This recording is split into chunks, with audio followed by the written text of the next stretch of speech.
totalmente o Jardine querer ficar lá, onde ele tem idolatria, tem estabilidade, que é uma coisa que quase ninguém te oferece hoje no futebol brasileiro. O time é gigante, o América. E é o maior time do México, sabe? É um time colossal. Ele já é um treinador histórico. É sempre bom colocar isso em perspectiva, como se ele estivesse fazendo uma loucura em não querer vir ao Botafogo. Um país de cultura de futebol e torcida fanática. E acho que é bom ressaltar que, para mim, é um ponto muito significativo também. Sim. Uma coisa seria chegar para o Botafogo na condição que chegou o Arthur Jorge. Com a grana que ele tinha à disposição, com os jogadores que ele tinha à disposição e com a perspectiva de conquistar títulos que não tinham vindo na temporada passada. A outra, cara, é você chegar num clube que é campeão brasileiro e campeão sul-americano. Quer dizer, como é que você vai conseguir superar esse objetivo que foi atingido... Com os adversários se fortalecendo. Com os adversários se fortalecendo. E mesmo que não se fortalecesse, já era difícil, né, Benê? Concordo. É difícil você repetir isso, Libertadores e Brasileiro. Então, assim... O William falava sobre a paciência do torcedor. Isso. Eu acho que ela aumentou muito, só que o nível de exigência também. Então, quando chegar o momento decisivo, eu acho que a paciência vai estar ainda mais curta. Tá. Porque o sarrafo subiu. Ano passado, se o Botafogo tivesse vencido só o brasileiro, tivesse vencido o Campeonato Brasileiro e tivesse perdido a Libertadores, ia ser muito frustrante, mas ninguém diria que a temporada foi ruim. Claro. Longe disso. Imagina. A mesma coisa... Se tivesse ganho a Libertadores, perdido o Brasileiro. Perdido o Brasileiro, mesmo que perdesse para o Palmeiras de novo, na reta final, tal, ia doer. Mas esse ano, o botafoguense não vê a necessidade do seu time superar o complexo de inferioridade de jogo. Não estou falando do tamanho do clube, de jogo, dentro de campo, acabou. Com razão. Botafogo hoje, todo mundo olha e fala, time de ponta, time para disputar títulos. Mas isso precisa se confirmar. Para essa questão da paciência aumentar, o Botafogo precisa de muitas temporadas sendo um time vencedor. Nem sei se assim... Eu acho que sim. Eu acho que a impaciência é a marca do futebol brasileiro. Se tivesse que me dizer qual é a grande marca do futebol brasileiro... Ela nunca acaba, a impaciência. É a impaciência do torcedor. E vou te dizer, Birner, concordo muito com a sua avaliação das Supercopas, Recopas, só para complementar. O Fluminense ganhou a Recopa e terminou o ano da maneira que terminou. Mas, no momento em que essas competições acontecem, há uma cobrança. Concordo. Então, o técnico que vai chegar... É a competição do momento. Sim, porque são as taças importantes que você disputa no começo do ano. Concordo. Só que isso se dilui ao longo do ano quando as coisas importantes realmente acontecem. Não é o que te salva a temporada. Ganhar é melhor do que perder. Mas, assim, pro técnico que está chegando... Se ele chega, belisca uma taça contra o Flamengo, belisca uma taça internacional contra o Racing, e o Botafogo precisa de mais. Ganhou a Libertadores agora, tinha vencido a Conmebol lá, mas precisa aumentar o seu currículo internacional. Você lembra quem também. foi o técnico campeão da Supercopa pelo São Paulo? Carpini. Carpini, sim. Achei que você estava... Não, agora que eu fui longe, achei que você estava falando da Supercopa lá, Supercopa da Libertadores. Porque eu entendo o que você quer dizer e eu concordo. Eu acho que o Carpini, por exemplo, claro que cada clube age de um jeito, teria saído antes do clube. Acho que a Supercopa protelou a saída dele, mas eu entendo, repito, é muito melhor ganhar do que perder. Então é muito bom para o Botafogo ganhar do Flamengo, para o Flamengo ganhar do Botafogo. Tudo isso melhora. Se o Botafogo puder ganhar o estadual, a Supercopa e todos os campeonatos é muito melhor, muito mais divertido. Mas eu olhando o planejamento do dono do clube, que olha a temporada, que pensa a coisa no curto, médio e longo prazo do ano, não dá para ter pressa, porque eu acho que... Perfeito. Então vai ter que lidar com alguma cobrança. Porque é o seguinte, se o treinador não for definido até o dia 2 de fevereiro é a Supercopa, que é jogo único, que é contra o Flamengo. E perde para o Flamengo, aí perde o Flamengo, aí o Bruno Henrique mete um gol, não sei se o Bruno Henrique vai estar jogando, chororô e tal, começa a provocação.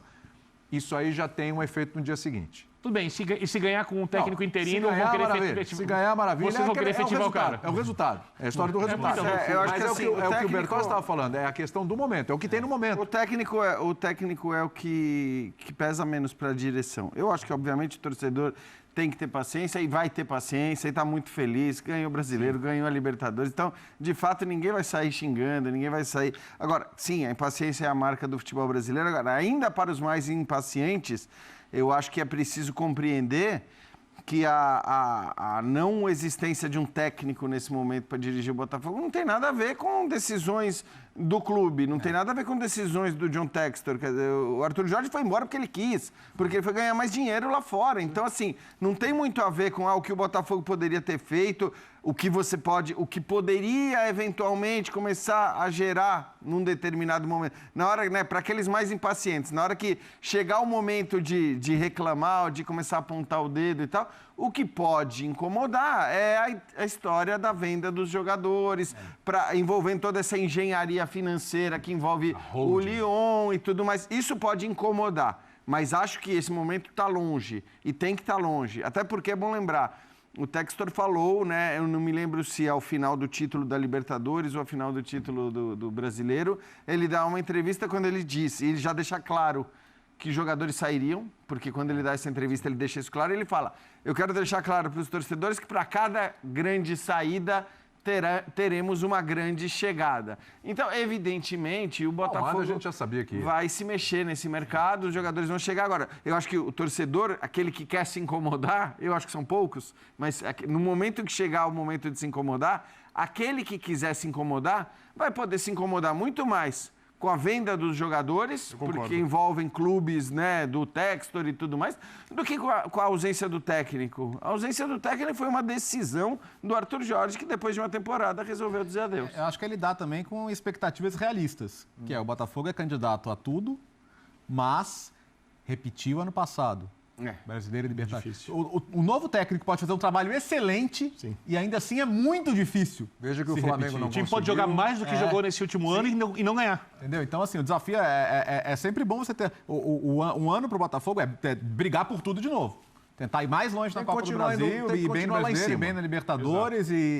Mas, assim, é ter a perspectiva de que essa mudança de patamar não te garante também ganhar todo ano, né? Até porque, né, se a gente fizer... para fazer o exercício que estava proposto ali na tela, esse exercício em relação aos outros, e nós estamos falando de Flamengo, Palmeiras e Botafogo, porque Flamengo e Palmeiras vêm há anos dominando aí o futebol brasileiro. Mas você pode colocar até outros times nessa aí, a gente vai falar deles depois. Mas olhando para os três, eu acho que tem uma questão que é, assim, é óbvio, é evidente que neste momento, no dia 6 de janeiro de 2025...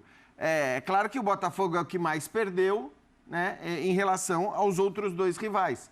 Porque a gente está falando de um Palmeiras que, de fato, fez 2 boas contratações e aparentemente fará outras, né, num nível que o Palmeiras nem estava acostumado a contratar. Então, parece ser um Palmeiras mais disposto a gastar dinheiro para ter jogadores prontos e não apenas jogadores olhando para o futuro, né, para um momento de evolução. E um Flamengo que, de fato, gente, a gente tem que lembrar o que foi o segundo semestre do Flamengo. O grande problema do Flamengo, né, em que pesem todos os problemas de gestão, de futebol e tudo mais, mas o grande problema, para mim, o principal problema do Flamengo no ano passado foi um departamento médico absolutamente lotado durante metade do ano. Porque a gente sempre exaltou o elenco do Flamengo, dizendo, cara... O Flamengo é um negócio absurdo, não dá para comparar com ninguém. Eu acho que não dá para comparar com ninguém ainda hoje. A questão é que os caras estavam fora. Metade do time, caras de um nível absurdo, estavam fora. É verdade que se a gente for olhar para o estadual, o Pedro não volta imediatamente, o Cebolinha não volta imediatamente, o Arrascaeta passou por uma cirurgia. E o Luiz Araújo, que a gente esquece também, mas estava vindo muito bem. É muito jogador de altíssimo nível que esteve fora. Então eu acho que a gente tem que olhar para o Flamengo considerando que na hora que o bicho for pegar, ali para o final de março, a gente vai ter aquele Flamengo completo, que praticamente não existiu. Então, na comparação, tanto com o Flamengo como com o Palmeiras, não estou dizendo que o Botafogo está abaixo, mas o Botafogo é o que mais perdeu, né? Enquanto os outros vão ganhar. Um pela volta de um monte de jogador que estava machucado e o outro pelas contratações que fez. Ano passado, o Botafogo tinha, com capacidade de construção, de jogo com bola, um time melhor que o do Palmeiras. Hoje, com as saídas desses 2 jogadores, não tem mais. E com a chegada dos jogadores do Palmeiras. Não tem mais um time melhor que o Palmeiras. Acho que o Botafogo até possui defensivamente jogadores mais fortes que o do Palmeiras, nesse momento. Então, estou falando de jogador, não estou falando do elenco. Elenco e time é Flamengo. Há uma diferença razoável se você pensar que todo mundo estiver bem, se estiverem entrosados, precisa mexer, ter calendário maluco, usar jogadores que estão no banco, trocar o time. Principalmente. Elenco, principalmente. Nesse momento, essa é a questão. Como o Botafogo vai jogar também é uma dúvida, que o Arthur Jorge é um cara com uma visão muito peculiar, assim, é um cara, 4 atacantes, a ousadia que ele teve na final ali com 10. Ele foi um cara que fala da importância de definir o treinador. Que bancou muito as suas convicções. O Jardine, por exemplo, é muito diferente do Arthur Jorge como visão de jogo. Ele não é um cara tão propositivo assim. O América dele é um time vitorioso, mas não necessariamente um time vistoso. É um ótimo treinador, mas ele já seria muito diferente do Arthur Jorge. Então, assim, o Botafogo não está procurando o novo Arthur Jorge, necessariamente. E as escolhas dos jogadores também podem passar. Eu concordo com o Jean, assim, no mercado não depende necessariamente do treinador. Mas como o treinador enxerga cada jogador nesse elenco, pode mudar. Né? Então, por isso que, assim, existe um grande ponto de interrogação no Botafogo, que é natural. Eu acho natural, enquanto a gente não souber como o time vai jogar. Mesmo que o Botafogo contrate no mesmo nível, né? Porque a gente sempre fala isso. Assim, a não ser que você contrate o Messi, não estou nem falando do Messi de hoje, estou falando do Messi de... Cara, é óbvio que o Messi de hoje qualquer contratação traz um nível de dúvida. Qualquer contratação é uma incógnita, por melhor que ela seja, né, pelas questões de adaptação, sobretudo se o cara vem de um futebol de fora, questão física, questão psicológica, questão do momento pessoal que vive. Então, assim, não dá para dizer, é difícil, por melhores que sejam os jogadores que o Botafogo vai contratar, e eu acredito que ele vai contratar, é difícil imaginar que os caras vão chegar e na semana seguinte vão estar jogando o que o Luiz Henrique e o Almada estavam jogando. Então, você começou a comparar. E todo mundo vai comparar também. A adaptação do Almada foi impressionante. Como o treinador vai sofrer a comparação. Porque a gente até esquece, né? O Almada que muita gente elegeu. Eu só relutava em eleger o Almada como o melhor jogador do Botafogo na temporada, porque... Ele chegou no meio. Ele chegou no meio da temporada, cara. Não é possível. E outros foram muito bem, também jogando a temporada inteira, como era o caso do Luiz Henrique. Agora, não é normal isso que aconteceu com o Almada, não é o padrão. O cara chegar no meio do ano, no meio de temporada e jogar tudo. Ou, por exemplo, o Felipe Anderson... Eu ia falar dele agora, exatamente. Eu acredito que ele vai jogar e vai ser muito mais importante para o Palmeiras do que ele foi na temporada passada. E é absolutamente normal. O De La Cruz começou bem e depois ficou devendo, também, né? Depois também. ficou devendo. E nos dois casos, o calendário brasileiro não é para amadores definitivamente, né? E esse ano vai ser especial. Muitos jogadores chegam aqui no primeiro ano de Brasil. Da Argentina para cá, por exemplo, muito jogador sente. Que o nosso calendário em relação à Argentina ele é incrivelmente mais insano. Lá eles têm um problema de regulamento, de organização, tudo. Eles nos invejam. Mas como insanidade do calendário, a gente está em outro nível. Né? E as viagens são menores também, isso é muito mais tranquilo. Vocês estão falando de Palmeiras, Flamengo e Botafogo, perfeito. Mas